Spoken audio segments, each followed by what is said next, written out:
Guns N' Roses from their Appetite for Destruction release with the Rocket Queen. Now, Chris, I know that you like that album, as most people do, since it only sold 20 million copies. Right. What is your favorite song on that record? Probably Out to Get Me. Really? Yeah. Okay. I love that one. Go ahead. Okay. Oh, I think Rocket Queen is probably my favorite. It's a good. I mean, they're all good ones. There's really. I mean, honestly, my least favorite is Sweet Child. You know, and I didn't like it before it became the overplayed thing that it became. I didn't like it. I remember even hearing the album for the first time when I picked up the tape. You know, after seeing them open for Motley. When you picked up the tape, did you mean like lifted from Gold Circle or? No, I bought that one at that point. At that point, I was already in the military, so I was afraid of getting arrested. So, you know, although I did end up getting arrested. Ironically, I got arrested on that same visit home from leave. So, but yeah, I actually purchased it, and I remember playing it. I was like, you know, and I remember the song they opened with "Sweet Child." Or that was the first song I heard. I might have walked in late and been hammered. I don't remember, but you know, the first song I heard of Guns N' Roses was "Sweet Child." Yeah, of course. I mean, you know, that took MTV by storm. Well, it was before MTV though. It was before, because that album was a dog for about a year. Yeah, it took a year. Yeah.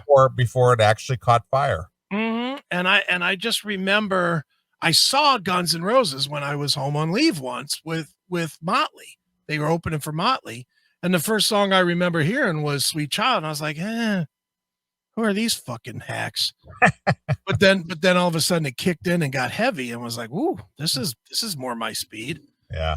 And then they wiped Motley Crue right out of the room, because I think Motley was touring on shitty Girls album, which shitty album. They were all fucked out of their mind and they weren't very good live. So yeah, they got blown out of the water by Guns N' Roses. So, all right. I'm thinking for me personally, it's Rocket Queen. It's a good tune. I love that song, you know. Yeah. I mean, dude, I don't really, is there one that you really No, that album is great from beginning to end. Yeah. I mean, there's, like I said, my least favorite is Sweet Child, but it's certainly not turn off the radio and never listen to them again sounding. Sure. You know? It's definitely an okay song. Yeah, I mean, such a weird career they've had, because that was it. I mean, they had a ton of success from Use Your Illusion. I mean, just a ton of success. But I don't even think with the biggest hits from Use Your Illusion, people don't ever name those as like their favorites. Well, yeah, and I agree, and I think we've made this point before that they have had a 30+ year career off of one album. I mean, obviously, Use Your Illusion was a 2 CD set. It might as well have been 2 separate albums, right? But for the most part, they've had a career and are able to sell stadiums. Here we are, what Appetite came out 87? Yeah, so 35 years roughly.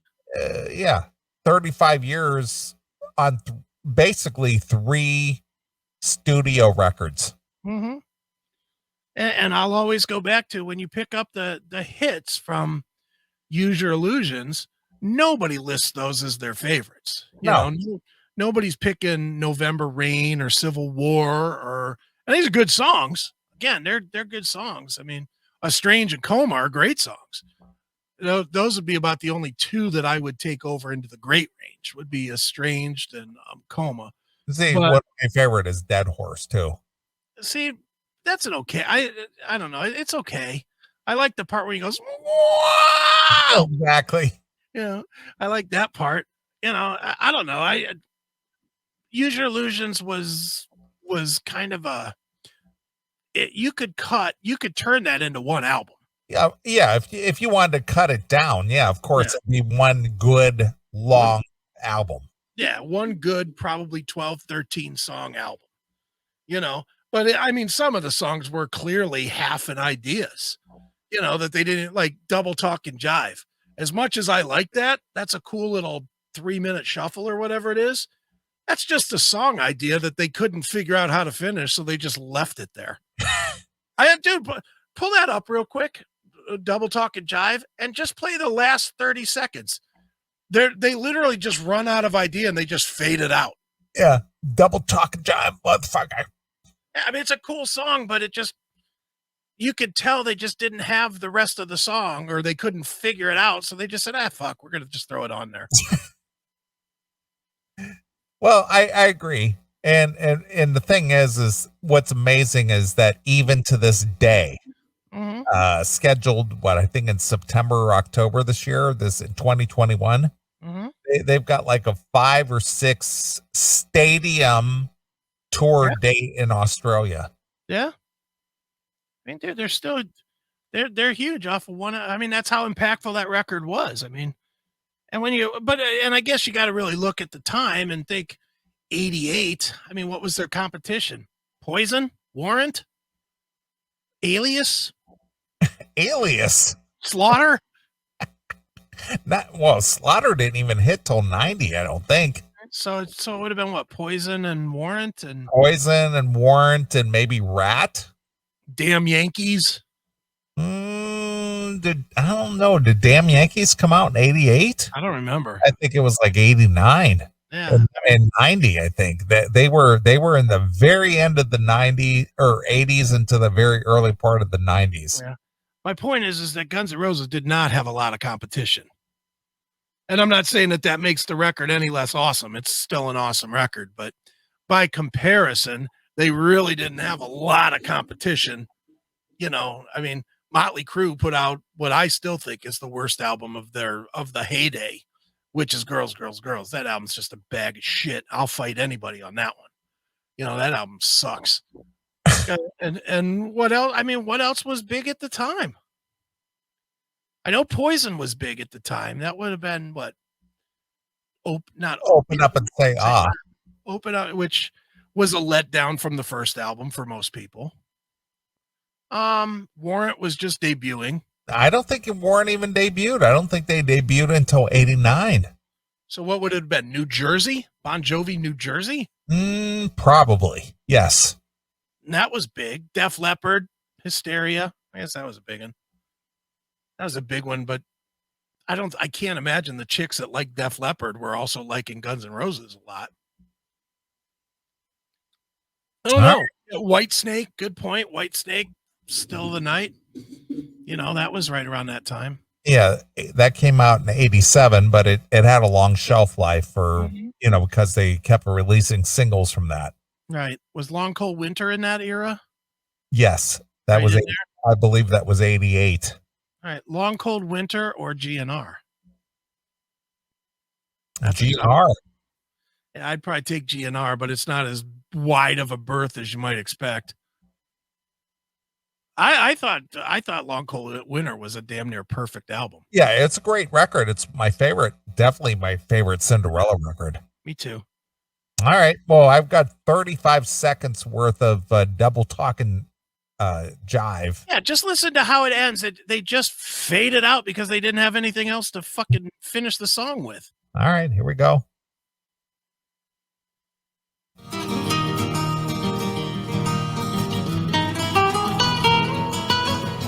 Hold on a minute, Neeley. Go back like 25 more seconds where they just fade into this flamenco bullshit. All right, well, let's go. I'm at a minute. That should be good. All right, here we go.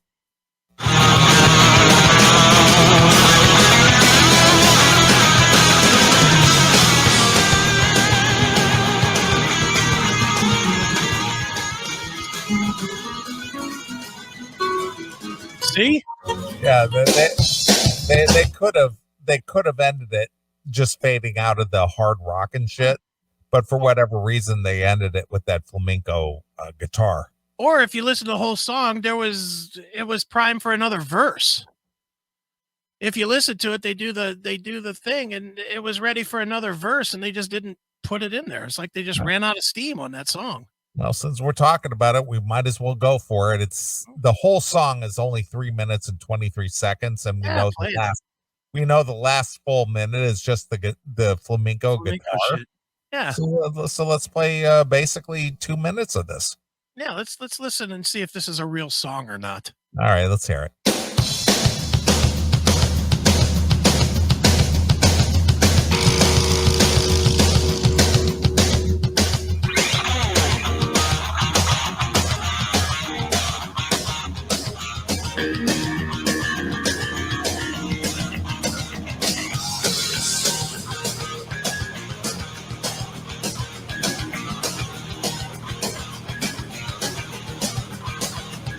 Got a head and an arm in the garbage can.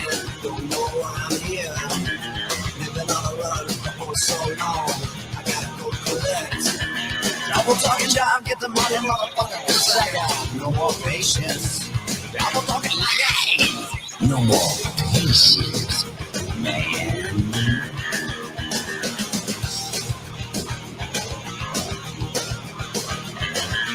Back in town and all my friends. They say how you been. So listening to this in the headphones, and I've never done that before. Mm-hmm. I never realized the fucky effect Oh yeah. that Axel is singing with the that processed Mhm. voice thing that goes on here, and the thing is that the drums are definitely way out front on this, Mm-hmm. way out front. Yeah. All Like right, I said, I honestly think this is an unfinished song. it could be. It does sound like a demo. Yeah. All right. Been out of place as I felt back then. Double talking job, get the money, motherfucker, 'cause I got no more patience. Double talking like that. No more patience, man. You dig what I'm saying? Double dump dive. You dig what I'm saying, man? Punk. All right. I agree with you. I never realized or I never analyzed this song that close, Mm-hmm. but listening to this, I'm just like, yeah, you're absolutely right. Yeah, it's a polished demo. Yeah, it's just here's something that we put together. We don't know what to do with it, but okay, throw But it you on can there. tell they do this solo, and in any other song, they would come back with either the chorus again, do the chorus one more time, or they would come back with one more Line. stanza Yeah. into the chorus and then out. Instead, they just run out of ammunition, so they're like, just fuck it, just fade it, and we'll just throw this flamenco bullshit that Slash and Izzy been working on in the back. All right. Yeah, I agree. Okay, I've never listened to it that close, but now that I'm hearing this, for the first time in that context, I agree with you. Mm-hmm.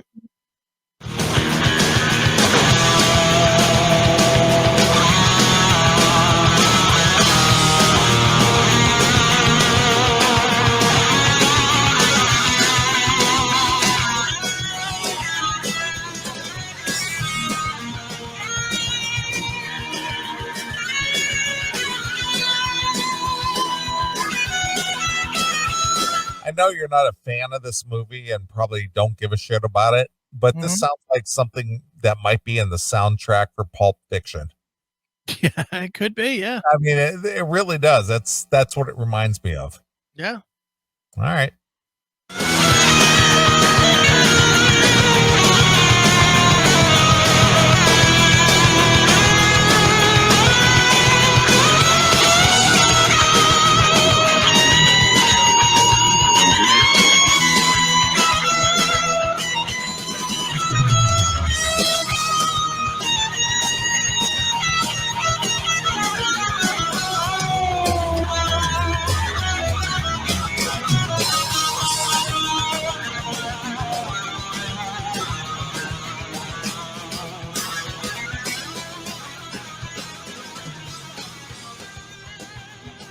And it should have ended right there if they were just going to end it.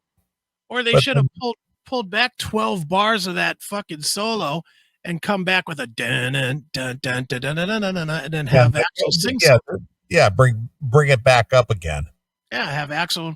We're back in town once again, and it's fucked up here. Gonna kill my bitch because she's a cunt. Yeah, exactly. Back then, double talking, and then just kind of, and then run it out. Yeah, run it out with more solo, and then fade into the obscure. I don't even like the flamenco thing at the end at all. It's just like, it's just like a filler. It's like you said. It's just filler. It's just like, okay, well, here's something we were just kind of plinking around with. Just throw that on there. Yep, exactly.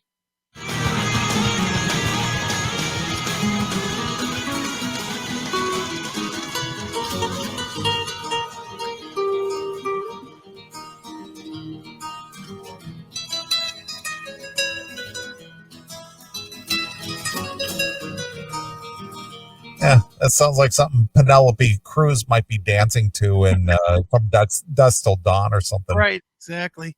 In some broke dick bar with like 2 people in it. Exactly. Dusty. I get it. 2 a.m, broken jukebox with a broken piece of glass over it. She's just slithering away on it. All right. Oh, yeah. I get it. I never listened to that in that context before, but now that I'm hearing it in the headphones, I agree with you. It's just like a piece of a song, just kind of like just thrown together with just some acoustic ending. Yeah. And I like it, and that's the weird thing is I like it, but it always bugged me because it always felt like half a fucking song. I was always like, where's the rest of this shit? Yeah, I get it. Thanks for checking out this episode of The Classic Metal Show. Get all of our episodes uncensored at www.theclassicmetalshow.com. Join us weekly from 9 p.m. till 3 a.m. Eastern at www.cmsradio.net. Participate in the live chat room at www.chatandkill.com. Once again, thank you for checking out The Classic Metal Show with Neeley and Chris. Hail and kill. Fuck you, pal. And hail